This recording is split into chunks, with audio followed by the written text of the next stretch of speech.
মার্কিন যুক্তরাষ্ট্রের সাবেক জাতীয় নিরাপত্তা উপদেষ্টা জন বোল্টন সম্প্রতি ডোনাল্ড ট্রাম্পের নেতৃত্ব নিয়ে কড়া সমালোচনা করেছেন।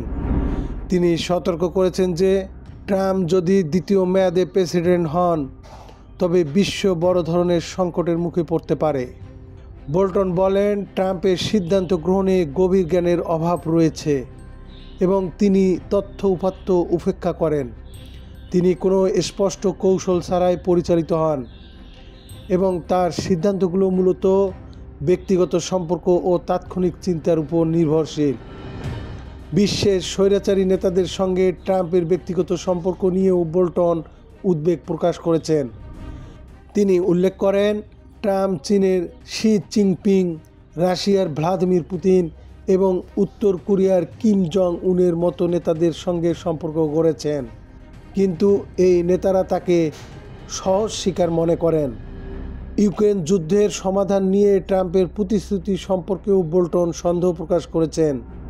তার মতে, ট্রাম্প এই যুদ্ধকে বাইডেনের যুদ্ধ মনে করেন এবং এটি দ্রুত শেষ করতে চান। এমনকি যদি ইউক্রেনকে জমি ছাড়তে হয়, এটি অত্যন্ত বিপজ্জনক হতে পারে। বোল্টন আরও বলেন, ট্রাম্প জাতীয় নিরাপত্তা ব্রিফিং উপেক্ষা করেন এবং গভীর চিন্তা বা পড়াশোনা আগ্রহী নন। তিনি মনে করেন ব্যক্তিগত সম্পর্কের ভিত্তিতে চুক্তি করাই আসল।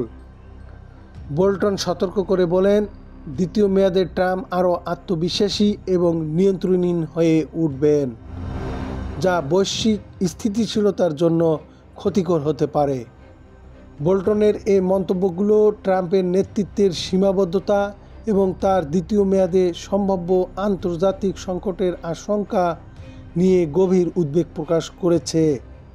এখন দেখার বিষয়, ট্রাম্পের এই নেতৃত্ব কৌশল এবং তার রাজনৈতিক ভবিষ্যৎ দেশের ও বৈশ্বিক রাজনীতিতে কতটা প্রভাব ফেলে।